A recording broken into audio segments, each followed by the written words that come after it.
This is Dr. Andrew Jones. In this edition of Veterinary Secrets, I'm going to be discussing a new remedy for chronic scratching in dogs, honey.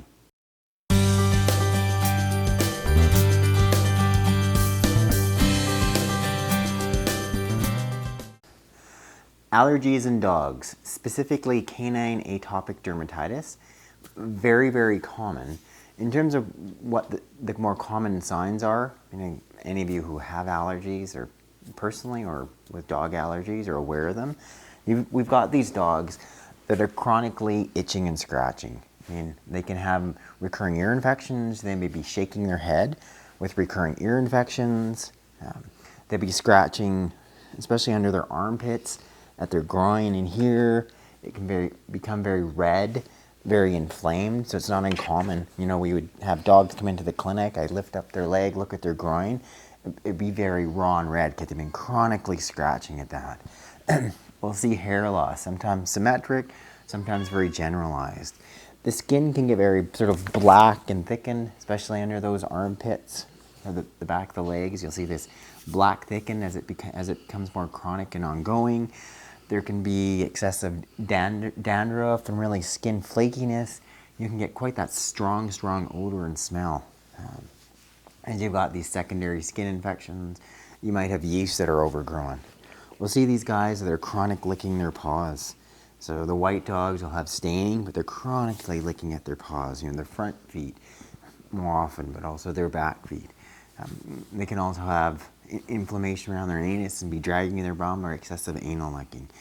Just so many areas of their body are just so inflamed. So the most common one is called atopy or canine atopic dermatitis in terms of the more common environmental allergy. And what it is, it's a predisposition for a huge percent of these dogs become sensitized and to react to just normal environmental allergens, things that are normally in environment. So it can be for instance, these little house dust mites, which live in our den or pets' den or throughout our house. We have millions in our houses. Your dog can get sensitized to that. All these different environmental pollens, from grasses, the things that are pollinating throughout their environment where you live and your dogs live. They can get sensitized to that. So small amounts of that will trigger this whole generalized immune response. Hello, Lewis. In particular, we're of the belief now that it's okay, Lewis. This is definitely, as much as it is that they're going to inhale it, it's really important is how it gets into them topically. So it lands on the surface of their skin.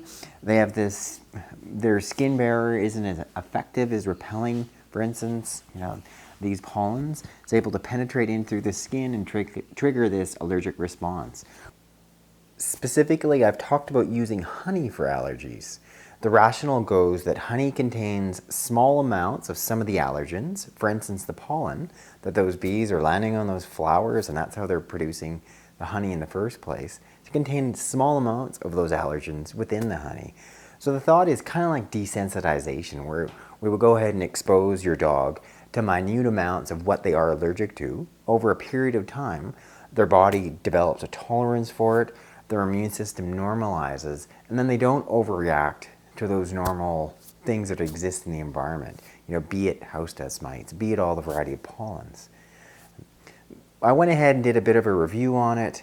I've noticed that recently there's been a number of articles that have discounted that. There's been articles, for instance, in a whole variety of newspapers saying, don't use it doesn't work, etc., etc. So really discouraging people, and in particular that suffer from things, such as allergic rhinitis, more commonly known as hay fever, where spring comes, they have runny eyes, runny nose. All they can do is reach for, some of those over-the-counter antihistamines, anything that's just going to relieve their symptoms, or go see their doctor, get some of the more stronger anti-allergy medications. They've been encouraged, don't bother using it. It's not going to work. Yet interestingly, there was a study about 2 years ago that had some great results. So this was the paper, and their conclusion was ingestion of honey improves the symptoms of allergic rhinitis, a randomized placebo-controlled study. To start, for the first 4 weeks, all 40 of them had the same thing. They were given an antihistamine called loratadine, and they measured the response, and they both equally improved over that 4-week period. Then after that 4-week period, 20 of the sufferers, 20 of the clients took honey. They took it at 1 gram per kilo, which on average, for instance, so I'm 75 kilograms, that would mean about 5 tablespoons. So it's a fair amount. I mean, it's considered a relatively high dose. So 20 of those took that 5 tablespoon equivalent of 4 to 5 tablespoons of honey a day. And the other 20 just took corn syrup. So it's a really good measurement. And they followed up that for the other next 4 weeks. So after that 8-week period, only the group, the sufferers that took the honey for that 4 weeks, showed continuous improvement. So if there's 100%, there's a measure of improvement after that period of time. And then 4 weeks even after that, they measured the clients again. And the same group, the 20 that were on that honey for that 4-week period, showed additional improvement. So it actually sustained them. So their conclusion from that study was there was clear evidence to show the beneficial effect of using honey.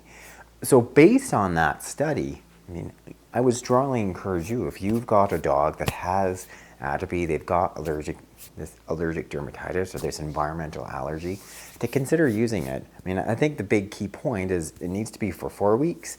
We need to be looking at an appropriate dose, so somewhere around, the 1 gram per kilo. So a couple of things here. First of all, if you're going to use honey, you want it to be local, preferably local and non-pasteurized, because you need to get the allergens that are in your area that are potentially triggering your dog. So here's some local honey from someone that has bees in my area, local, unpasteurized. So this is ideal. In terms of the amount, if I'm going to treat someone like Lewis, I would be having you guys look at about a similar dose. So if we're looking at 1 gram per kilo, and I said to me I'm 75 kilos, that works out to 5 tablespoons. Somebody like Lewis, I mean, he himself, we're saying he's about 90 pounds. I estimate him about 40 kilos. So he's about half of mine. So he'd be looking at half the number. I was 5, he's about 2 to 2.5 tablespoons. To round it up for simplicity's sake, I would have you look at giving 1 tablespoon for 50 pounds of dog body weight daily. So something like Lewis, he'd need 2 tablespoons. And what I have you do then is take that honey, dilute it in some warm water, and then go ahead and squirt that into your dog's mouth. So what that would mean is, here's a good tablespoon of the honey here. So it's a bit of a heaping, a bit more than a tablespoon. So that's 15 mils or 1 tablespoon. And just want to dilute that in the water here. So I'm going to put in 2 tablespoons just so you can see how much that is. And the reason I'm suggesting is, not just mixing in the water, but squirting into your dog's mouth. Then they're getting it. The issue is you could pour it into their water, pour it onto their food. Some dogs would readily consume it, and if that's easier, go ahead and just do that. Some of those labs that are food driven, they love their food. They'll like the additional sweetness of the honey. So there's 1 tablespoon. Here's a 2nd tablespoon of the honey. So I've just mixed it in. I'm mixing it with warm water.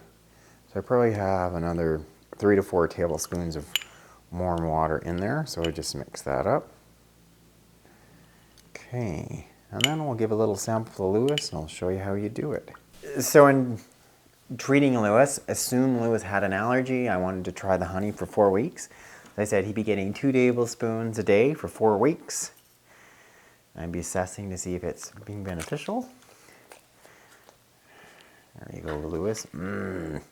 Just drawn up some of that honey water mixture here. So there's some of it here. What you could do, just get yourself a big 60cc syringe. Every clinic's going to have one. You could also just get one at your local pharmacy. So that would be enough to draw it all up in one big syringe. And then just squirting open at the back of his mouth. Squirt it into the side of his mouth. I think you can sort of see it there. Then it goes down pretty easily. Once again, thanks for watching this video. If you have yet to do so, go ahead and click that link in the box above, and that'll subscribe you to my channel. And then you can go ahead, click that link in the box below, and I can send you my free books and videos on how to treat your dogs at home with my top natural remedies.